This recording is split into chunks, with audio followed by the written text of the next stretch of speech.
Here on Sunrise on 3FM 92.7. Thank you very much indeed for staying with us, enjoying the breakfast that you serve you morning. Yeah.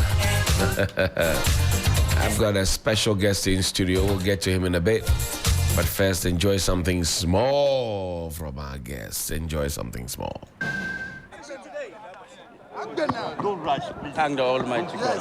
That's right. Let's give praise to God Almighty. For today, we must all believe in God. We have prayed and prayed that the court will give us justice.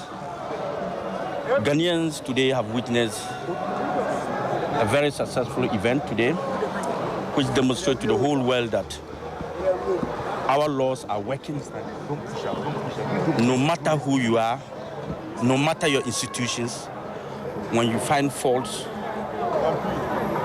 or anomalies in your issues, you can always go to the court for redress. I am very proud that democracy is really working in this country. I am very proud that rule of law of Ghana is working. All over the world should believe in the rule of law of Ghana. That it does not lie on me to give judgment, but it lies on the truth. And I must congratulate our lawyer, her ladyship, for giving a very wonderful judgment and very simple and perfect. So we are grateful. We will continue to campaign. And we wish the rest of the people who are also going to court, we wish them well. And we hope they will also have a favorable judgment. The judge has already given the orders for the EC to make corrections. And I think... But you need to be going there. How soon would you be going? We have already given the documents already. We have already made... We have given the correction, but they rejected it. We've done the correction. Immediately they told us that we were disqualified. We sent 2 subscribers for them to substitute the 2. So the court...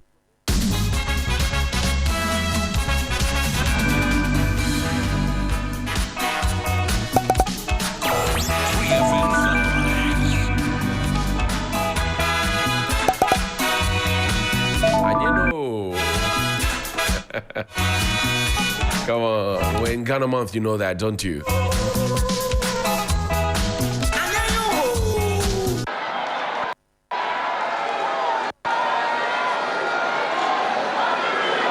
Thank you. Thank you.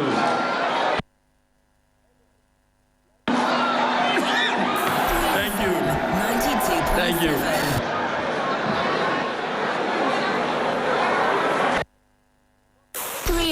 John Dramani Mahama, Urban Lifestyle Radio His Majesty Station. 242, former President Jerry John Rawlings, former President J.A. Her Lordship Georgina Wood, the IGP, as political leaders, ladies and gentlemen. 3FM 92.7 Urban Lifestyle Radio Station. Today, I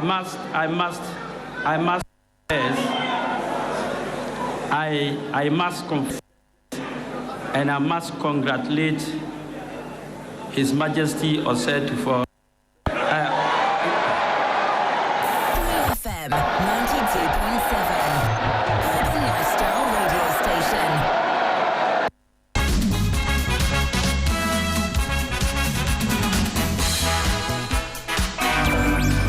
I'm sure by now you have an idea who our guest is. He's a Ghanaian accountant, entrepreneur, politician, founder of the All People's Congress. He's been a candidate for the presidency since 2012. Born just a day before me. His birthday is the 4th of September. Mine is the 5th. Dr. Hassan Ayariga is my guest. Good morning, sir. How are you doing? Good morning, Johnny. How are you doing too? I am greater than Accra. Good to have you here. Thank you. It's been a while. Yes, I know. How's family? Family is doing great. Family is doing great. Everybody's doing well. My 2 girls are now doing their internship Right. One is doing ADR, and one is with one of the biggest company. I mean, one of the great companies in Ghana. So they are doing their internship. They are in the university. Right. And one is in Achimota, two are in Christ the King. So my kids are all studying in Ghana. Right. Why do you want to be in politics? And you have beautiful children. I've seen them. Very nice.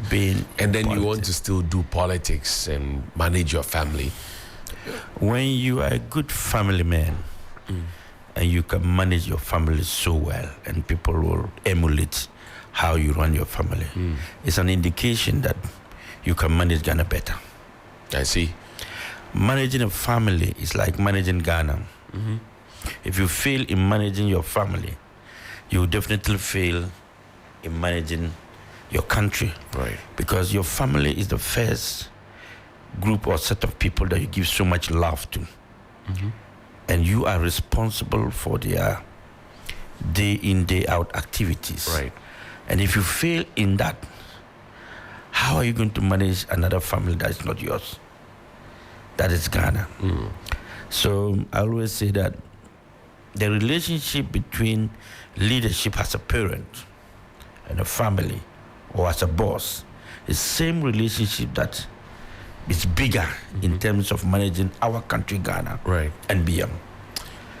Why are you stressing yourself to be president of the republic? Because you have tried too many times to be president. The people have not given you tried the twice, nod. only Yes, twice. Yes, but the people have not given you the nod. Why are you still determined to be president? Johnny, we sit here every day to do the same thing. Educate the people, communicate to the people, interact with the people, Right. and tell them what is happening in our country. Right. And we agree that this country is lost. We agree that those running this country have failed us. And you say it all the time. Many people are crying. Leaders in this country have failed the Ghanaian people. They have tested the NDC. They have tested the MPP. They have no future. They don't even want to vote again. They are crying, we are tired. What we need are basics, the standards. Yet over 67 years after independence, we still cannot provide water, constant supply of water, 3FM, constant supply of electricity, 92.7. good roads. These are the basics I'm talking about. That's right. Hospitals, proper schools, infrastructure. We still cannot make these things available to our people after 67 years of independence. So if I, at age 51, I have given my family the best of all this in excess, and I do not control gold, diamond, bauxite, manganese, cocoa, timber, not at my disposal, but just a businessman who thinks that I have to do what is right. And I see leaders who sit somewhere and instead of building our country, they are ripping the country off. Instead of clothing their nation, they cannot clothe this country. Ghana cannot clothe its citizens. Ghana cannot feed its citizens. Ghana cannot house its citizens. Ghana cannot, let me say, I mean, we can't do anything for our own citizens. What it means is that Ghana has failed as a father. And who are those who are the fathers of this country? That's the leadership. But can we trust you to bring about the change you're looking for? I mean, we're here on the campaign trail. We had Nanado. We had all the things he said. We had Dr. Bawumia's lectures. We started. In fact, today is 10 years since that UCC Central University College lecture happened. Right, 10 years exactly. 25th March, Tuesday. So it was. There are two fathers in the world. Why should we trust you? There are two fathers in the world. Biological father and the father of the nation. One can be changed and one can never be changed. 92.7.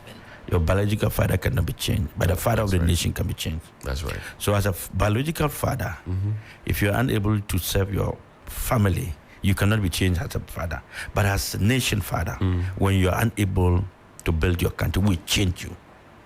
But should you be trusted? I'm coming. I'm getting to there. If you say what you just said, that Baumia, Nanado, and all these leaders have said what they have said over the years, and we are where we are, we have failed to make that change, because change is a key to new life. When you make changes, you get new life. But if you refuse to change, you're going to be where you are and be stagnant. And this is what over the years we've been doing, recycling of those who are supposed to change. There's a difference between change and recycling. Recycling the old stock. The old stock. We have not and made then any change. changing altogether. Yes. So now what we need is a change, not recycling. Not to recycle. Not to recycle NDC or MPP. We've been recycling the two. So 8 years NDC, 8 years MPP. What do you say so to now you're asking, will they trust me? Yes. Trust is something that you give. And when you give, you get results. If you've given trust to the MPP and the NDC and the results is not good, you change. You want to trust me? Trust me as a father who has taken good care of my family. Trust me as an entrepreneur who has made it in life. Trust me as a man who says his word and work through that and make sure it happens. I remember in 2016, Razak Kojo-Opoku. Yes. Who was my former general secretary? Yes. He now is with the MPP, has an appointment at NLA. Yeah. Why did he leave you? He had an issue. To be very honest, it's not a palatable discussion we should be having on Razak Opoku. But it's important. Yes. So because people keep asking. So Razak left. Razak was, to be very honest, Razak was one of my best workers as a general secretary. Right. He's one of the best general secretaries I've ever had in my party. He's one boy, even when I'm sitting down thinking about things to do and I'm writing, as I'm writing, he's writing the same thing. Wow. By the time I'm done, he's bringing me the same thing. And then I say, you're an interesting guy. But he was lured into the MPP for goodies. Okay. And that is why he was given those appointments. He was lured? Yes. By who? I won't mention the name of that person. I see. Yes, he was lured into. And now he realizes his mistakes. Does he want to come back? You see him writing articles against the MPP now all the time. What do you think it is? All that shine is not. Would you take him back?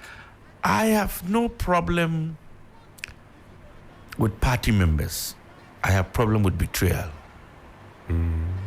There's a level of betrayal that when you exhibit, you cannot trust that person anymore. So you're talking about trust now. Right. That's the point. And that's why I asked the first question about trust. Yes. Follow that. And that is the point. So it's going to be very difficult for me to trust him because of the past event that has happened. But I tell you, he's one guy who I really, really missed in my workplace. As general secretary of my party. If Hassan Ayariga becomes president on 7th of January 2025, what will be your major agenda for the country? Number one, the first and most important thing is the mindset of the Ghanaian people and attitude. We have a very damaging mindset and attitude as Ghanaians. And this is killing our nation and killing ourselves because we are unable to do the things that we are supposed to do as citizens of this country. So the most important thing is Ghanaians first. The Ghanaian must come first in whatever we do in this country. Ghanaian must know that this country belongs to them and not foreigners. And that attitudinal change and mentality of the Ghanaian people must change for me to be able to transform this country. When they don't come along with you and they have that same mentality, you're going to have difficulties and challenges in transforming this country. So you need to first of all see how the mentality of the Ghanaian people and must change through a lot of things. So now we believe that Hassan Ayariga is coming as a new president with new ideas, new policies, new strategies, and new methods.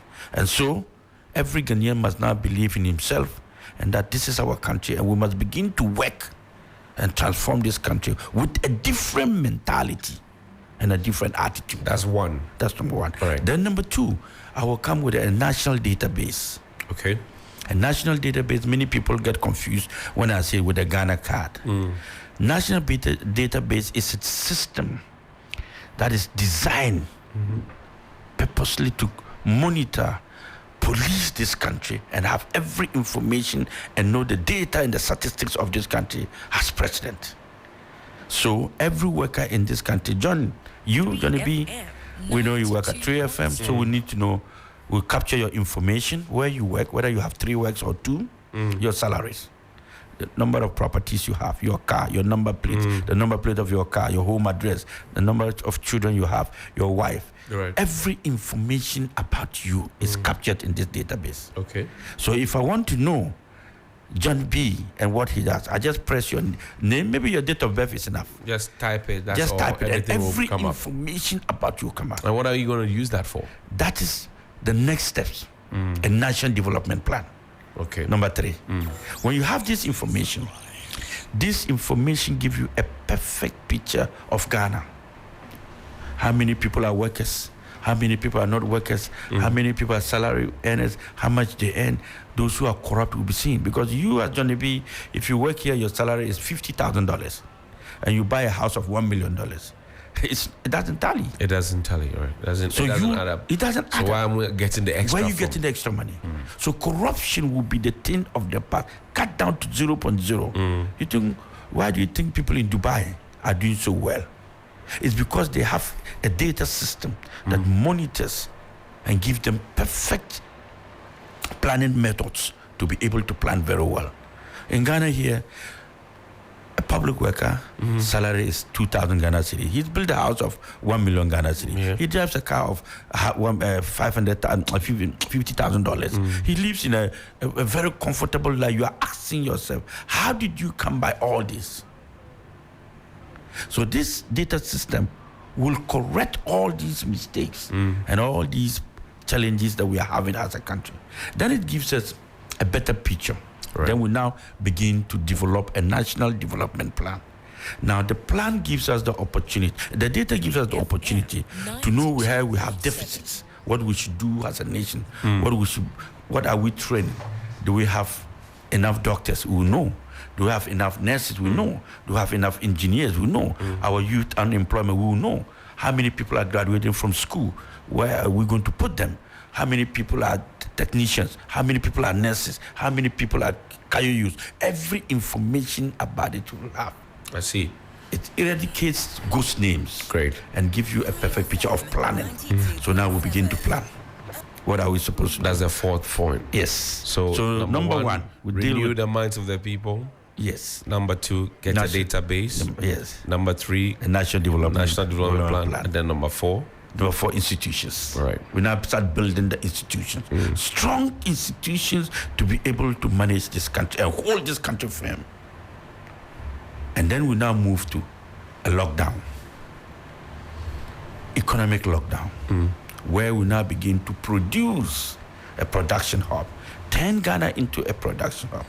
Basically, John, we import over $1.3 billion of rice every year. 92.7. As a country that has so much vast land, why should we be importing rice? And we say we don't have jobs. We spend $700 million importing oil. As a country, we have 4 commodities that we can use to do oil. Shea butter, cocoa, coconuts, granules, soya. All these commodities can be used to extract and make oil. Why do we import oil? As a country, we spend over $450 million importing fresh tomato and canned tomato. Even from, Burkina Faso. That is a desert. They are able to plant and produce tomatoes for Ghanaians to go and import. Why? We spent $700 million importing fish, frozen fish. And we have the sea right in front of us. So you see, we're spending so much in the importation of things that we can actually do. But you see, you have leaders who don't really care about what Ghana can do, but cares about how much they can fill their pockets. Speaking of the sea, Cheddar says he will take the sea to Kumasi, Ashanti region. What do you say? That is Cheddar and his big talks. I don't think... I don't want to talk about Cheddar being taking the sea, but this is thinking beyond the box. I see. Because you see, You don't think it's possible? What is he taking the sea there to do?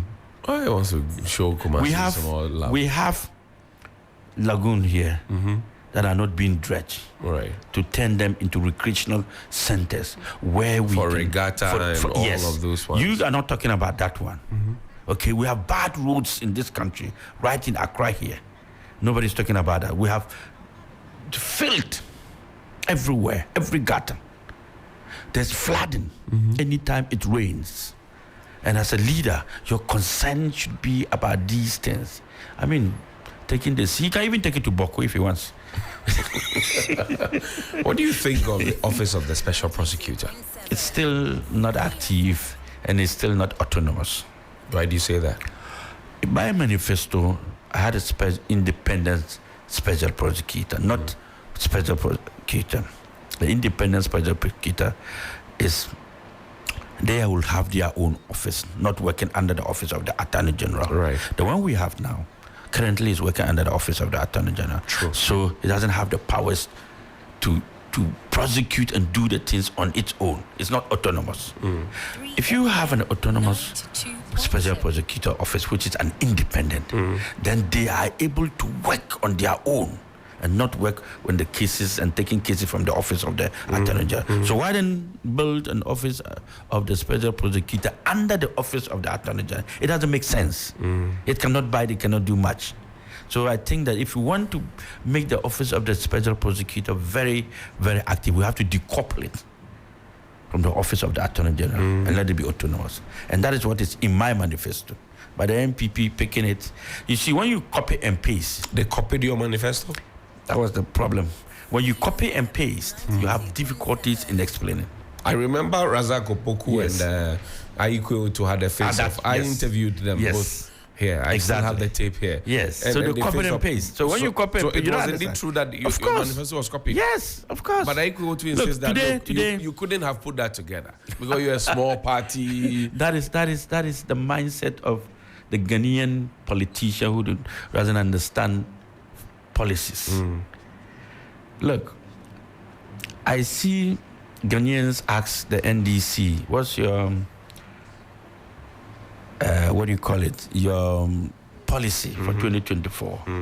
And they jump to say 24-hour economy. Right. They ask MPP, and Mr. Baumia is shaking the head and telling us that digitalization all the time. Right. This country is beyond digitalization and 24-hour economy. Why do you say that? The problems of this country, not one or two policies will be able to change our country. It has to start series of policies from the foundation. You don't build a house from the rooftop. Go to my manifesto and you will see in different pages 24-hour economy. It's there. Nobody's talking about it. So you see, when NDC said 24-hour economy, everybody's shouting 24-hour economy. We have a blueprint of 24-hour economy. And in my manifesto, 2020, the 24-hour economy is not on page 1 or 2 or 3, or policy number 1, 2, or 3. It's policy number 30. I see. What it means is that to get to 24-hour economy, you have to start from policy number 1. Something has to be built up and gradually to get there. Okay. So you don't jump and pick that one and start making noise and want people to hail you. You think the NDC has not thought through this properly? I think that that's what I'm saying. You cannot build a house from the rooftop. Right. If you're talking about policies, you ask me. And I started from one. Renew the minds of the people, yes. get a database, that's some corruption, national development. That is the policies you start from. But Ghanaians don't want to hear the truth. They want people who promise them heaven on earth and deliver nothing. Baumia is talking about digitalization. Digitalization is not a policy, it's a process. It's a process. I see. You see, it is under our manifesto called e-governance. So you go to my manifesto on e-governance and you will see digitalization as a process. We are in globalization. Things are happening. People are improving upon their businesses, their lives. So digitalization is already in the process working. Right. Are you getting what I'm saying? It is not one person who will come and say, look, Johnny, those days, you and I know that. By this time, you have somebody standing behind this camera. That's right. Another person behind this camera. Right. Okay. And another. Yeah. And they are sweating, holding the cameras, trying to maneuver their way so that they have a perfect, stable picture of the camera. Right. This is digitalization. Moving from analog to digital. It started years back. So Dr. Baumia cannot lay claim to it. Is that what you're saying? Not at all. I mean, it's not even a policy to be talking about. This cannot change anything in Ghana. It's already happening. So let's be serious here as politicians. Let us not reduce Ghana to ridicule of one or two policies. But one or two policies can never turn Ghana around. Are the masses resonating with what you say? You are getting confused yourself this morning with what I'm telling you. You are happy with the things I'm telling you. I'm listening to you. Yes, this is the platform. I like to listen. The platform that we use, and the masses will listen. When you get these kind of platforms, and the Ghanaian people are listening, they are very sensible and intelligent people. Always when you talk, remember that you are talking to people who are more intelligent than you. Right. So when you lie, they will listen to you and just smile and walk away. When you tell the truth, they resonate with you because they believe that what you are talking about is the right thing to do. And it's going to break through. And that's why I'm saying that no one or two policies can turn this country around. Because where we are, 24-hour economy is not the beginning of our problem. We have to work towards something. We have to work towards it. And how do we get there? We have to start from somewhere. Look, we've lost everything as a nation. We have? Of course. The president doesn't think so. He thinks that we are doing well, we are turning the corner. If the president says that, if you don't believe in me, let me take you through. We're a country that have a debt stock of 620 billion Ghana cedis with nothing to show. Free SHS, one district, one factory, one village, one dam, railway, roads. You are the one saying it. I don't see it. But I'm telling you. One teacher, one Johnny, laptop, all Johnny, those things. if you come to my bank and you say, 3FM. borrow us $1 million. And I said, Johnny, what do you want to do with $1 million? You outline what you want to do with $1 million. After giving you $1 million, you take away. 6 months later, I come to you and say, Johnny, how is the $1 million doing? And then I see you where you are when I gave you the $1 million. You are still where you are. What have you done? You have not built any business. You have not improved your life. Your life is still the same. And I'm asking you, where is the $1 million? And you cannot account for it. You tell me that you've done what? You've bought yourself a new shoes. You've bought yourself a new jacket. You've bought yourself a new trouser. And that's where you have spent the $1 million. When I weigh what you have spent against what I've given you, there is nothing to collect. And that is why we cannot pay interest on debt. That is why as a country, look at our rules. We still cannot. We are still borrowing. You see the problem of this country? What is it? 92.7. Auditing. Auditing is our problem. Biggest one of these institutions. We don't audit them very well. If we begin to audit all these institutions very well, we'll find out where those monies have gone to. And people spend the money before it even comes. Yeah. They disperse it. They know how to disperse the money. Yeah. And that is why most institutions in this country are not paying their own workers. Government has to borrow to pay.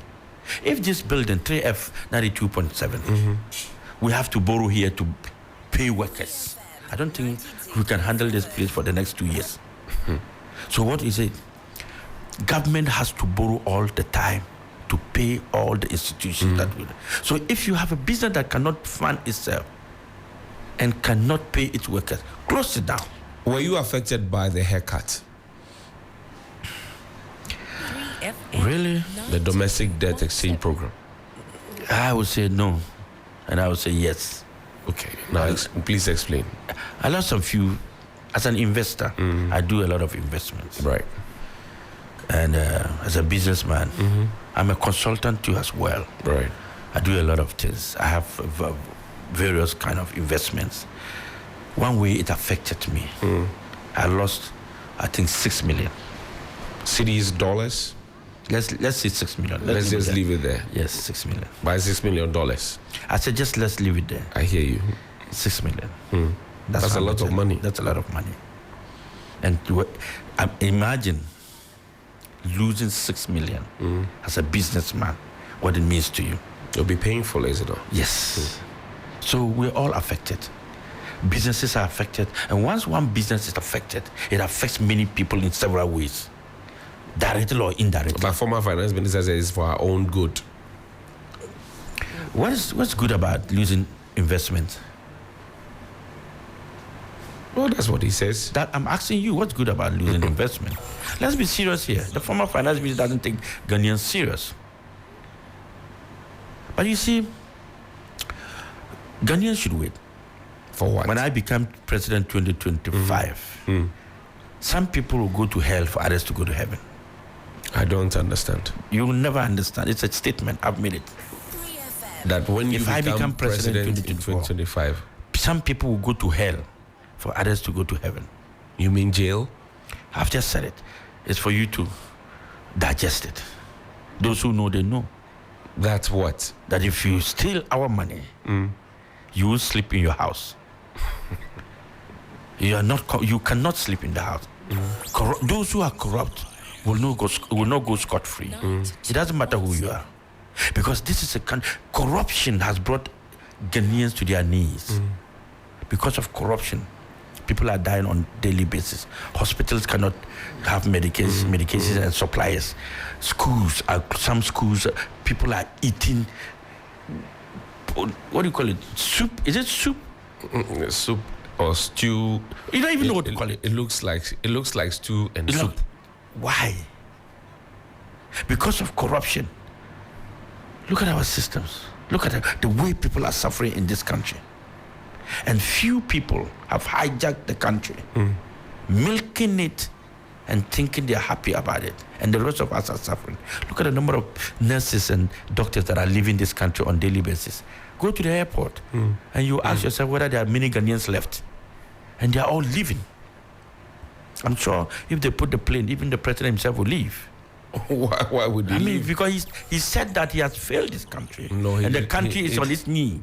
And they should blame him. You see, when people are talking, you need to digest the things they say. They are not stupid to come and say, I'm stupid. Nobody will come and tell you that I'm stupid. But he will do things for you to know that he's a very stupid person. So you infer from what he's saying. So what the president is telling us is that don't blame Mahmoud Bawumia for the woes of this country. Mahmoud Bawumia is telling us I was a mate and not a driver. So I was not privy to the things that were happening as a driver. So we have failed, but I'm not part of the failure. But that's strange. And the president says, yes, I agree. Blame me for all the woes of this country. The buck stops with me. Yes, blame me. And that Ghana will rise again. And the Speaker of Parliament said at the House that yes, Ghana will rise again. But not with the NDC or MPP. But with Hassan Ayariga. They have admitted that Ghana is on its knee, but it will rise again. That is an indication of failure. And you don't want them to come out directly to tell you that I have failed. When I say blame me for the things in this office, what it means is that there's something wrong, and I want you to blame me for that. Am I right? Right. So what is the president telling us? Do you think Nanado has failed? I am not thinking. I am telling you he has failed. But he doesn't believe that he has Yes, failed. because he doesn't understand leadership. Nanado doesn't understand Not at leadership. all. If he understands leadership and he turns around to look at this country, he will know that he's a disaster. He is? Of course. What is working in this country, Johnny? Johnny, can you tell me what is good about this country? As journalists, tell me, what do you think is good about this country? What do you see good about this country? One thing. You can say it. This country is lost. And I have to find it. And Nanado agrees that this country is lost. And he will blame COVID-19 pandemic. But what have we learned from COVID-19 pandemic as a nation? Food security was an issue for us under COVID-19. What did we do? After COVID-19, what are we still doing? We have done that. We are still importing rice. So if the lockdown has continued for 1 year, do you think we would have been able to feed our nation? No. So sometimes some pandemic comes for us to learn sense and begin to think differently. But our pandemic came and we made money and we are looking for another pandemic to come so that we can make more money.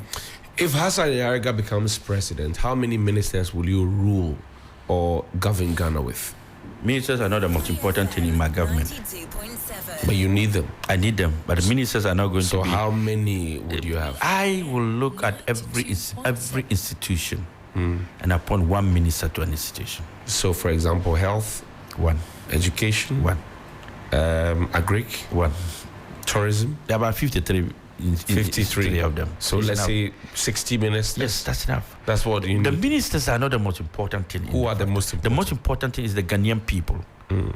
If they resonate with you, ministers will be ceremonial But they need ministers. to be led by somebody. That's what I'm saying. Minister will be ceremonial minister. When everybody is put in a context where everybody has information about what is going on. As president, you need every time to update your people, pull them along with you, and you will see that this country, everybody becomes a very serious worker and concentrate on what we are doing, because we have an agenda that all of us must be on board, and we must build this nation together. So your position as minister really doesn't matter to anybody, because at that position, when everybody is working, nobody cares about your office. You'll be sitting in your office as minister, and nobody's coming to your office to come and visit you like it's happening now. Everybody's running to the ministry. The minister, people are not supposed to be running to the minister. People are supposed to be sitting down in their offices and working, and the minister comes to them. That's the way it should be done. Not the other way around. Not they're going to the minister. It's when we don't work, the minister becomes so important. But when structures and institutions are put in place, minister himself knows that he has to visit this institution to find out. So they don't come to him. He goes to them. That is the purpose of a minister. If you meet President Akufo-Addo today, what would you tell him? I'll just laugh. You will laugh at the president or with him? I'll just laugh with him. Because there's nothing to tell the man. He won't even understand what I'm going to tell him. Oh. And he doesn't have many days to do. Dr. Ayariga. I'm telling you. I'll just laugh with him and If smile you with him. meet Nanado today, Yes. you just laugh. Yes. You will not tell him anything. Nothing. Why? Because he knows I'm the hope of Ghana. Why would you not tell Because him he has anything? done nothing for me to tell him. What am I going to tell the president? Mr. President, you have failed us all. That's all. And you don't have time to say that. So you just laugh. I'll just laugh. But he will Where think you're I joking. say- He will think you're No, joking. I'm not joking with him. No, he will think you're joking. Yeah, let him think that way. Because he's joking with Ghana. Let him believe that I'm joking. I will just laugh. Because I won't just... What am I going to tell the president? Mr. President, well done. No. Mr. President, congratulations. No. But people say that. People who say that don't even know what leadership is all about. If you look at Ghana, where do you put Ghana in the map of the world? As what? We have cocoa, and it's in the hands of foreigners. We have diamond, we have become beggars. We have bauxite, we are borrowing. We have gold, we are 21st century slaves. We have all these mineral resources. Yet the president holds a bull, go around begging. Now, the future of our youth don't even know where they're going. Now, they have also become beggars and then gamblers. The future of this country, the youth are now gamblers. Every day, you see them bed bureau. What are they doing? Gambling. This is what President Akufo-Addo has brought to Ghana. Gambling. Intensifying it. And it's a very serious addiction, Johnny. Gambling is a serious addiction. Right. And many of our young youth today have become 21st century gamblers. And you know why? Because there is no future for them. And they've turned to betting. And this is where they derive their joy and money. But Google and see that the best millionaires and billionaires who were up and came down is as a result of gambling, betting. Right. Okay. Now, nurses and doctors and workers have also now gone to gambling. They are betting. They are now betting. And you will see that even at hospitals, when people are working, you see them look at their phone. They are checking their They are checking odds to see if they want anything. if they want it. So it's a bad addiction that is confusing the society and has taken Ghana to a different level. Our youth of Ghana, who are supposed to be tomorrow's lawyers, engineers, doctors, professors, have taken their school fees to bet in the universities. So you now go to the universities and they have open offices and people are doing The betting centers at the universities. At the universities all over. And the youth are enjoying it. They don't even want anybody to talk about If you betting. become president, And would that you is ban why it? that is why If you become president, would you ban betting? I'm coming. That is why every politician now believes that betting should be something he should be promoting to get votes. I will ban it. You will ban it. I've said it. The government is making money. Which government is from- making money? The from- government from is taxing destroying betting. its citizens. Your son, will you allow your son to become a gambler? The young people would not I like said, you for will saying you this. allow your son to become a gambler? Will you? It's because the government doesn't know what it's doing. So it thinks that is the way for them to move. I will not allow my son to go and gamble. I will never do that. I will train my son to be a productive citizen for this country. He'll be a doctor, he'll be a lawyer, he'll be an engineer, he'll be a professor, he'll be a scientist, rather than becoming a gambler. This addiction, let me tell you something. I met a lady 3FM. who told me that she traveled 5 days and left her shop, cement shop, to the worker. Right. When she got back, she had to arrest the worker and put him to jail. Why? Because he sold over 150,000 Ghana cedis and went to do betting with it. Are you serious? I'm very serious, and lost that money. I have a friend. You he's use a somebody's yes money yes from sales gathered yes from selling cement from selling cement to go and bet. and lost everything. Because they told him that you win, and he lost the 150. Now he doesn't know what to do. I have a friend. He has filling stations here, Shell there. His sale boy used over 20,000 Ghana cedis to go and bet. Money that is not his. Yes, because they believe that when you bet, you win. Because some people are telling, I want 5,000, I want 500. They are winning, but then it's going back again. Robbing Peter to pay Paul. It keeps you win and then you bet. So bottom line is that you will ban it. Bottom line is that it is a distraction and an addiction, a very serious one, to the society that we call Ghana. And you ban it. That is the way to go. I will do it because I will give them the opportunity not to bet. And they will not see what betting. opportunities will be those? Building Ghana together and giving them the jobs they need, training them to take over from us. Where's the society to take over?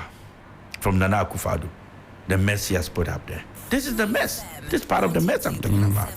So if you tell me if I see President Akufo-Addo, what I will do, I will laugh. When will Dr. Hassan Ayariga name his running mate? 92.7. Now, from the election 2 weeks ago, we did the National Delegate Congress. The next stage for the party is to outdoor all the parliamentary candidates. Right. Because we are targeting of winning 25 seats. So our concentration is going to be on the 25 seats of the MPs. Right. So for the party, it's about adoring the parliamentary candidates. And I, as presidential candidate, I have two things. One is to deliver a lecture, and that lecture will be titled, I'm not here to blame anybody. Okay. I'm not here to blame anyone. Okay. And that lecture is going to focus on the policies of how to build Ghana, the ideas and the strategies from A to B, and the challenges we are facing one after the other will be outlined, and the solutions will be provided. So even if I don't become president 2025, whoever becomes president 2025 has a blueprint from APC. This time, we would want the media to capture everything. Okay. So that it doesn't become a story that, oh, Hassan Ayariga said it in 2020 and somebody said, oh, we picked it or he picked it. No, this time I'm also coming out with a maiden ledger to tell the Ghanaian people this is the way forward. I see. Then the running mate comes after. Male or female? Competent one. I am not interested in gender. Okay. I'm interested in competent Ghanaians who can build this country. You are from the north. Would the person be from the south, middle belt? Where? To be very honest, Johnny, it's not about whether you are south, north. What are you It's concerned about how about? competent you are, how dedicated, what you bring on the table. I hear somebody, yesterday I was on TV, radio, and the person asked me, on TV, sorry, Ayariga, do you realize there are 3 Northerners leading so far in the political race? Right. There are 3 presidential candidates. Dr. Baumia, And they are all not John Mahama, yourself. and yourself. These are the 3 presidential candidates now. Right. Duly, elected Right. by their parties and accepted by electoral commission. 3 of us.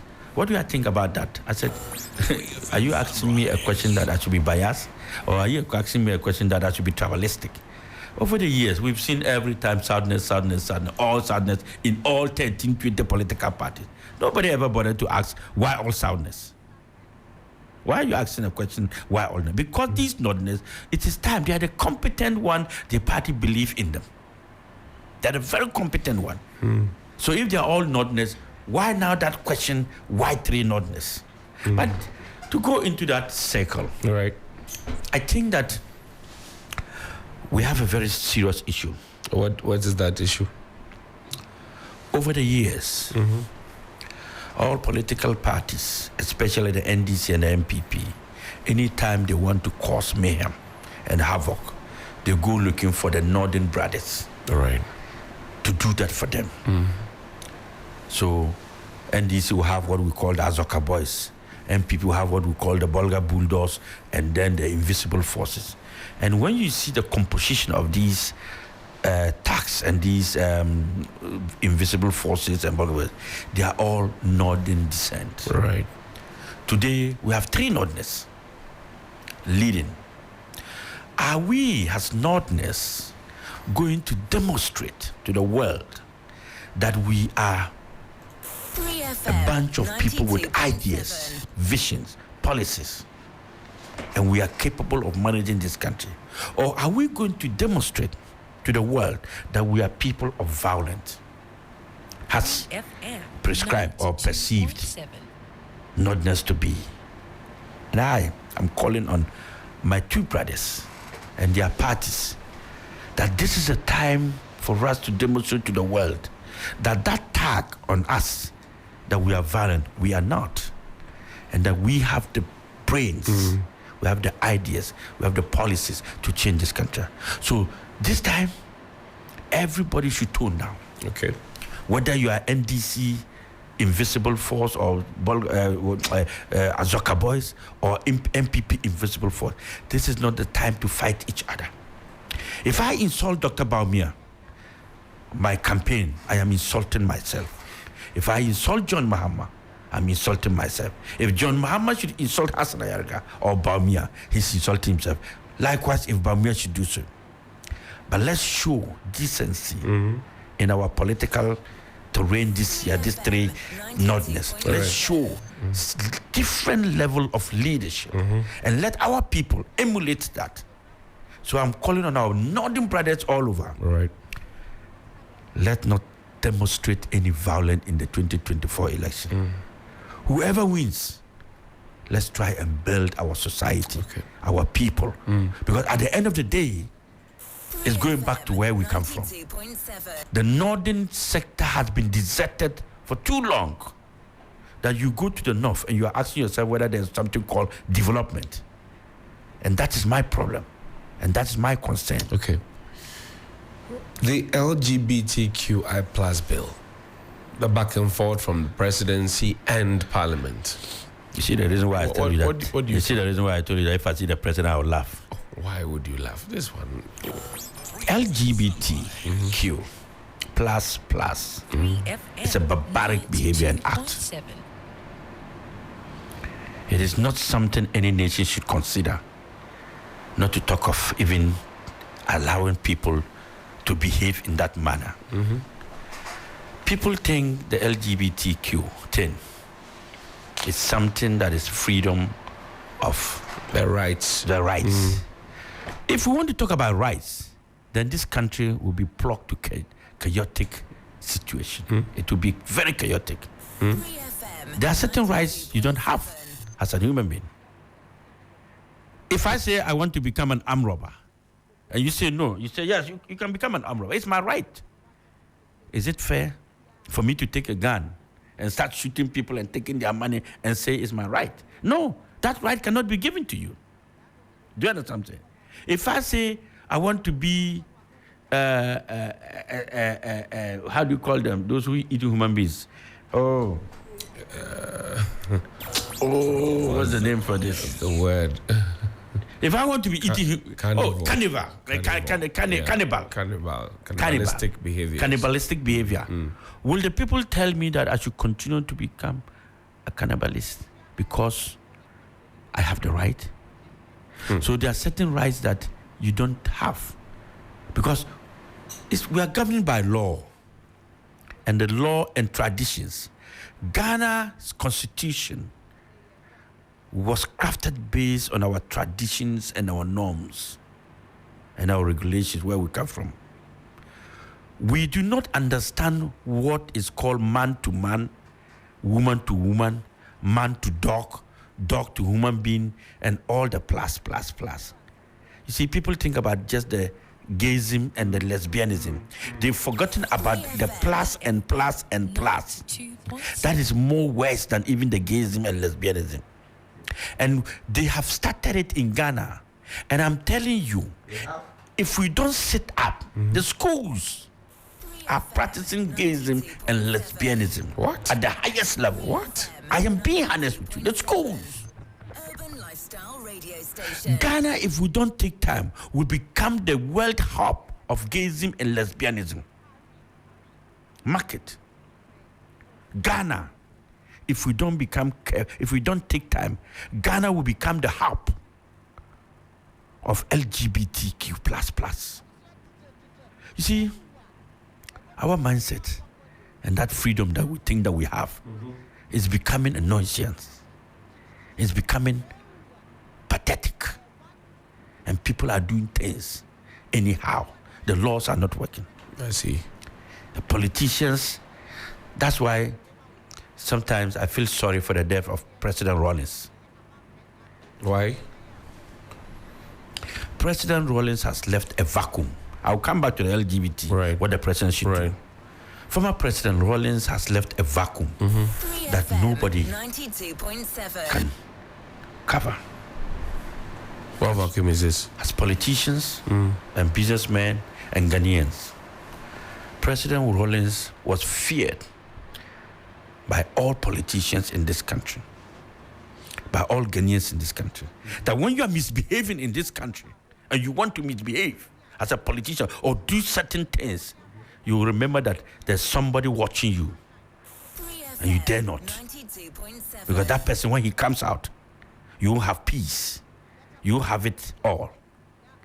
So that person was President Rawlings, former President Rawlings. 3FM.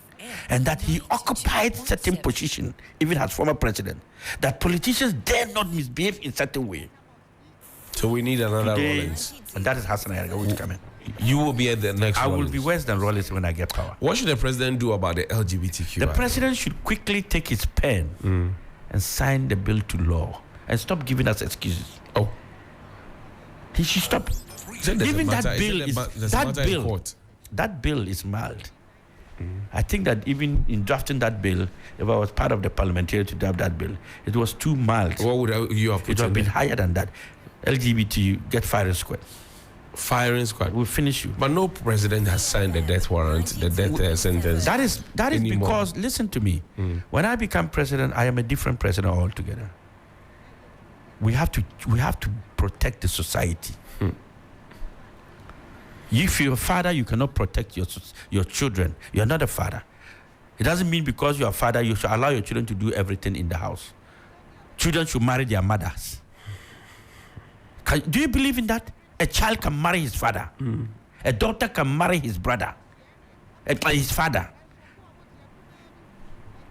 A son can marry his mother. A sister can marry the brother. Do you know what LGBT means? It goes beyond the things people are saying. It means you can put a dog in your house as your husband. You take it to the Register General and marry that dog. Let me ask you, Johnny, one simple question. If not because of poverty and lack of leadership and ignorance and disrespect to African leaders, can the Americans or the Europeans ask the Arabs to pass LGBTQ? Not to pass LGBT. Can they go to them and tell them this? No. Huh? No. White Africans, because we have reduced ourselves to nothing. A beggar has no choice. But it will take you time, Hassan Ayariga, to be able to get us as a country to the status we are talking about. It will not take us time. 4 years. When you is don't not work, enough, you need more time.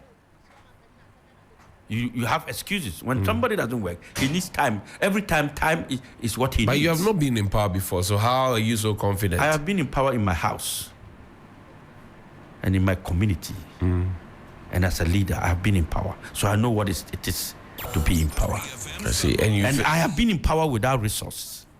I grew up without having money, and I've made money. So I don't think that having money as a country will make me poor as a nation. We have what it takes not to be poor. We just steal from what it takes not to be poor. That's it. It's not that Ghana is poor. Ghana is not poor. It's because we steal from what we have instead of building from what we have. We steal to enrich ourselves and our families and our cronies, our brothers and everything. That's what we do. We're not building, we're stealing, we're milking the country. Free SHS, what do you think? Double track, free SHS, all of the issues. You know, when they started the free SHS and then they were doing the double track, I told them to do a shift system. They didn't listen to you? They didn't listen. And the 3-shift system is what I've been talking about. That's the 24-hour economy thing. It's a 3-shift system. So I told them to do a shift system. On and on. I said, look, you don't need a double track. You need a shift system. We have students who are day students, and we have bodies. Let's group it into boarding students and day students. And then we say, okay, we're going to have a shift system. All these students will come in the morning. So every school should have half of the students, day students, and the rest of the half being boarders. So the first tranche of students who are the day students, they'll come in the morning. They'll come from 8 o'clock and they'll close 2 o'clock.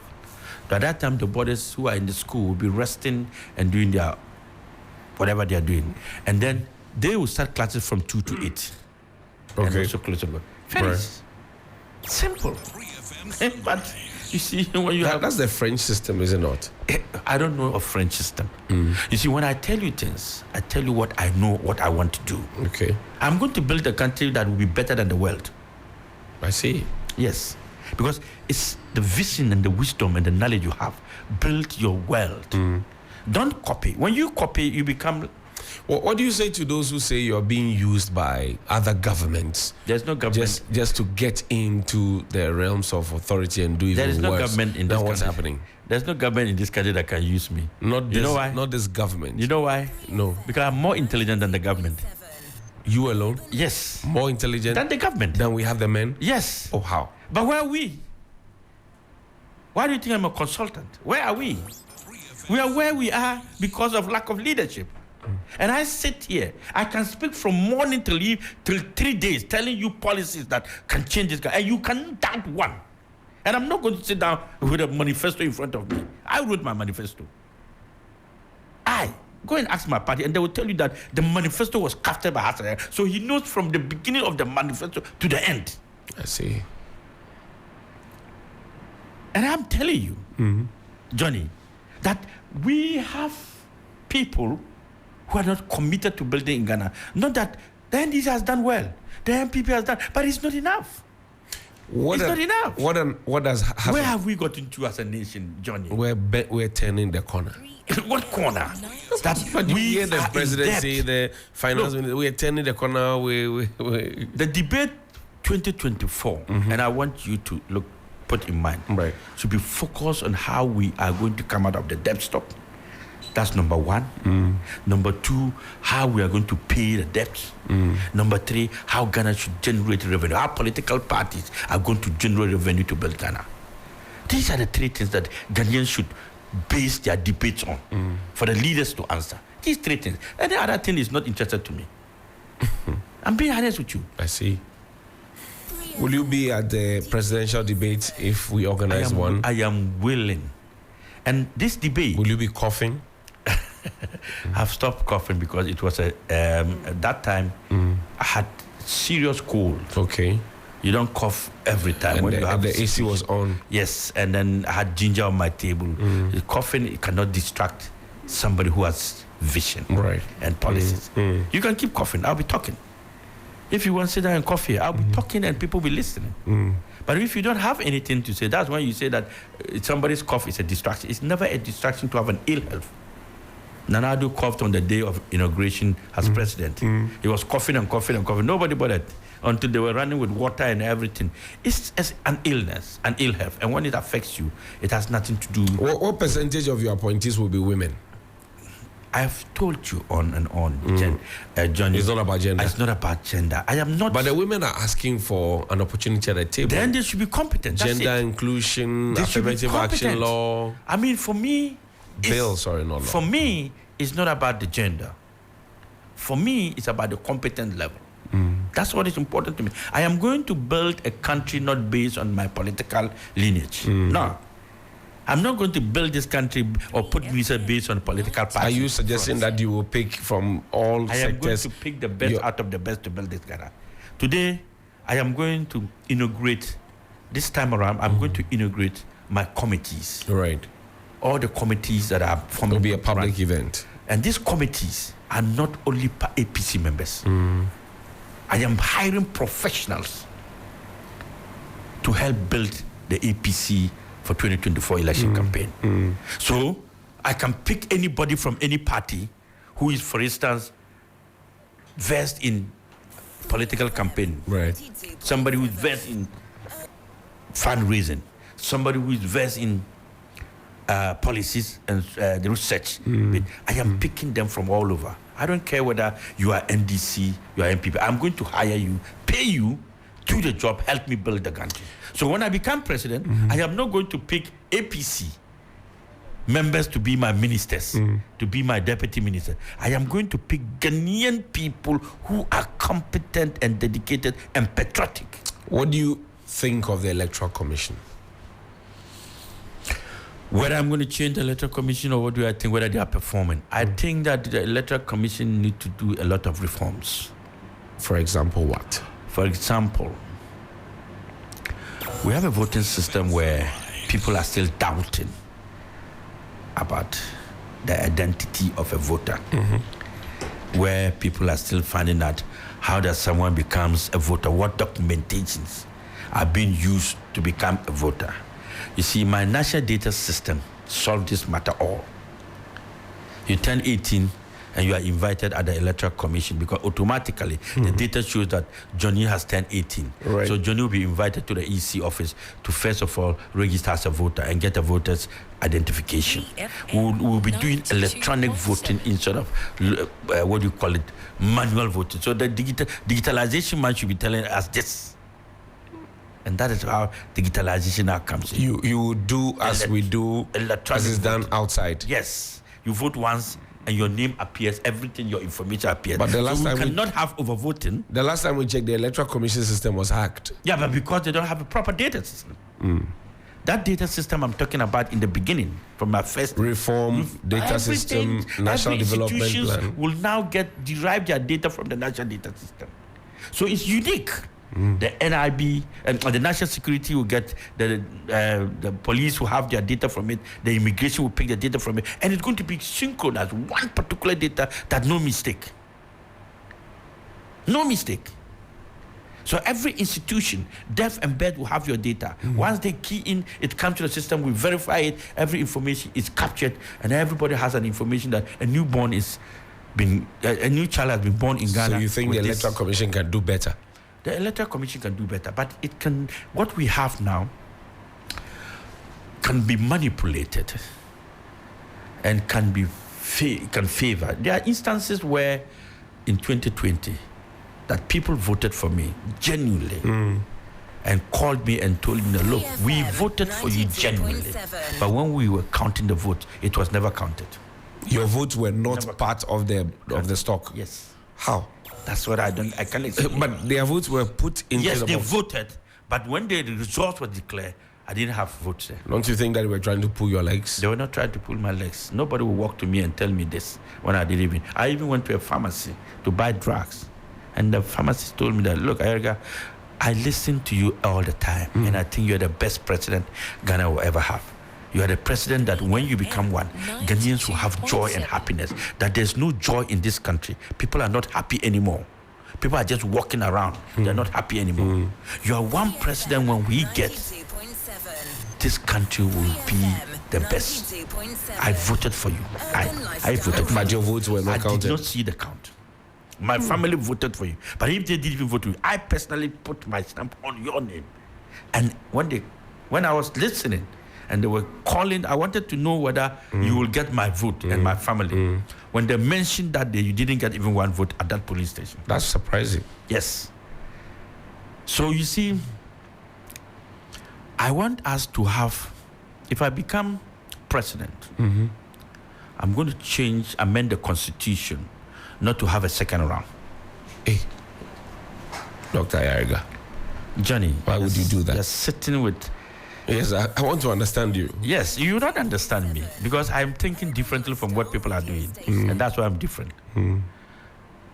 We have a political system where we say we go for first round and you might get 50 plus 1%. Right, 50% plus 1. Plus 1, 50 plus 1%.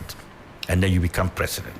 If you don't get 50 plus 1, you now go into a second round. That's correct. And then vote to get the 50 plus. Why do we have to do that? Why shouldn't we? Why? Look, we are talking about multi-party democracy, and we are not practicing multi-party democracy. Multi-party democracy should allow political parties to form government together, rather than one party forming government and having the winner takes it all kind of political syndrome that is dwindling and destroying our democracy. We need an inclusive governance concept. And to have an inclusive governance concept, we should say this. We should amend the constitution to say, we go into the poll. The first two parties that gets the highest margins, 35, 40, will now form government using the other political parties' results to form a government. So APC goes into the race and gets 35, NDC gets 35, MPP gets 30. No, they won't even get 30. You mean business, don't you? I am serious. So let's say MPP gets 20, all the other parties get 10, 10, 5, 5. Now the APC and the NDC must struggle to form government using the other political parties. So I will now have to negotiate with MPP, with the other minority parties to get 50 plus 1 to form my government. This is the way forward for us, so that all political parties and all votes become relevant in this country, rather than going for a second round waste of our resources. So we will have to change the constitution, amend the constitution, not to practice a winner takes it all kind of so that we can have just one election, finish, go away. And then we monitor it and we become each other's keeper. So if APC is forming government with MPP, or APC is forming government with CPP or PNC or whatever parties, the day I misbehave, the party misbehave, and the party decides, the other opponent decides to withdraw their persons on the that, government, you go back to opposition. So you be very careful. What does Hassan Ayariga do for relaxation? I want to be very honest with you. Yes, I'm listening. Even when I'm relaxing, I'm thinking.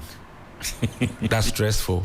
It's not stressful. It's my nature. It's your nature. I see that. I tell my wife every day. My wife will see me sitting there and folding my arms, and I'll be thinking. She say, "What is it again? Why are you thinking like that?" I say, "I can't sleep.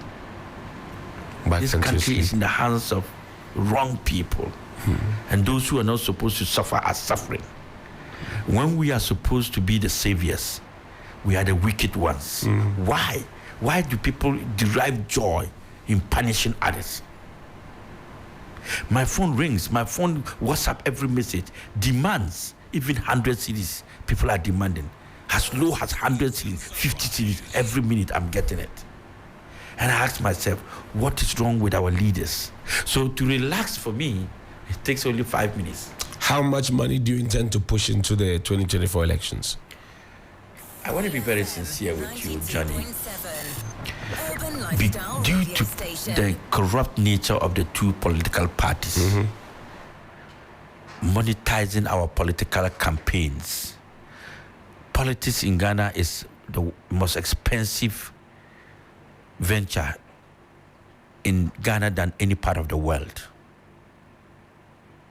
In Ghana's politics and Nigerian politics, these two countries spend more than any part of the world when it comes to politics.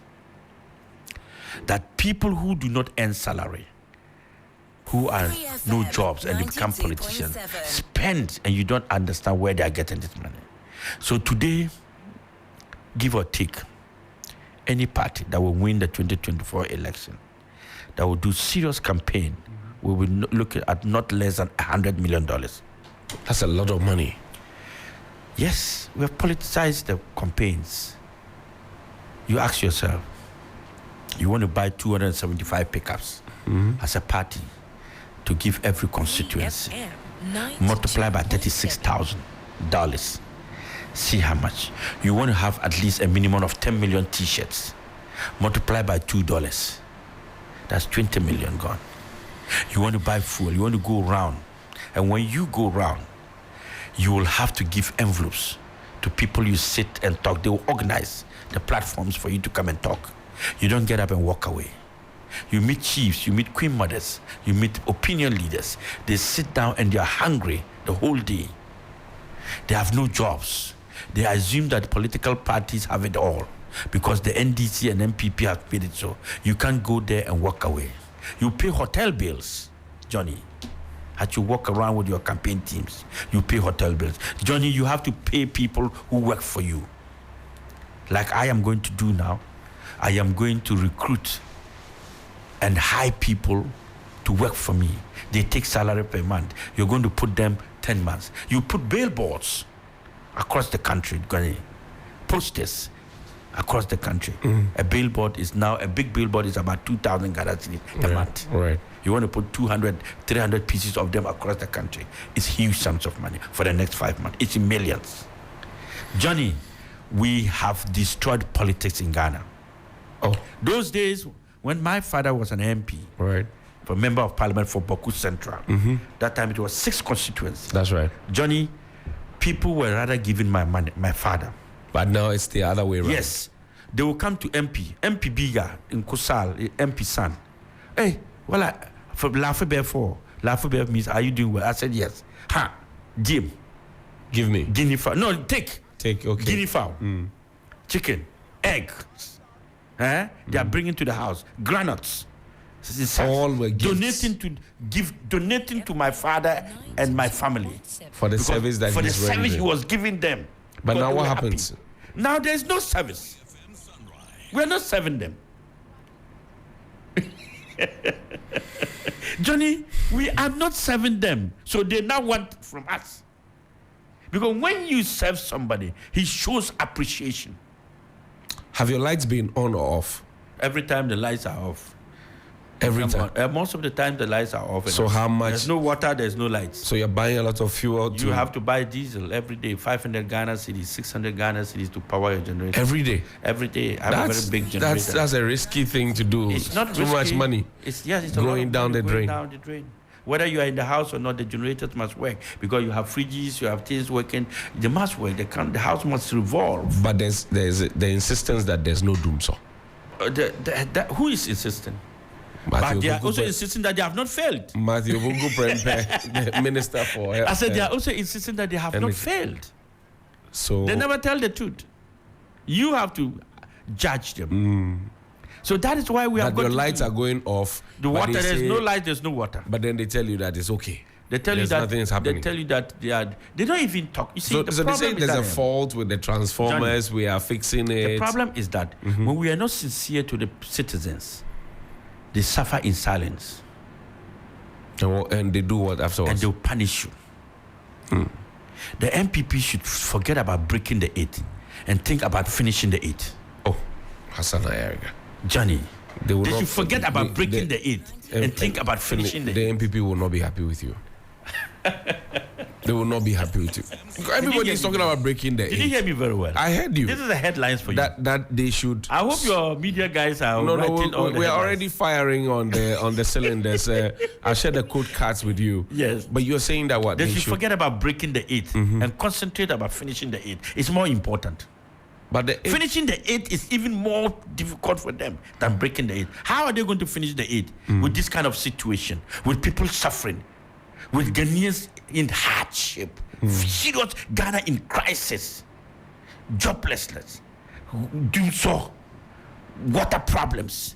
These are the basics I've been talking about all this while. That if we can save these basics 67 years down the lane. Look, where is this guy? What's his name again? The guy you say you want to take the sea to the... Cheddar. Kwame Bediako. Let me advise him. I wanted to do that. He should think of turning the sea water to drinking water. Desalination. These are the policies he should be thinking of. Turning the sea water to drinking water. That is our things you should be thinking of as a leader to solve, because this water is free and we can do that. There's a mechanism, a technology of turning the sea water to drinking water. He says he wants to take it to Kumasi. Forget that one. We should forget that joke. We should forget. It's a joke. It's a joke. It's a joke of the century. I see. What music do you listen to? Johnny, I listen to Ghanaian music, foreign music, but I love my Ghanaian music. For example, which I artist? love all the guys. They have different kinds. New school, old school. I love Shatta Wale. I love Stone Beam Boy. Yeah, I love Bim Sarko, Nation. the Bim Nation. I love Kiddy. I mean, they all. Can you sing any of their songs? No, I don't want to sing. A presidential material should. You say you want to be with the people. I want to rap. Yeah. Okay. I can All rap right, for okay. you. Should I give you a beat? Yeah, give me a beat. Don't. Come on, forget. I will do it another time. Yeah, don't do it another time. So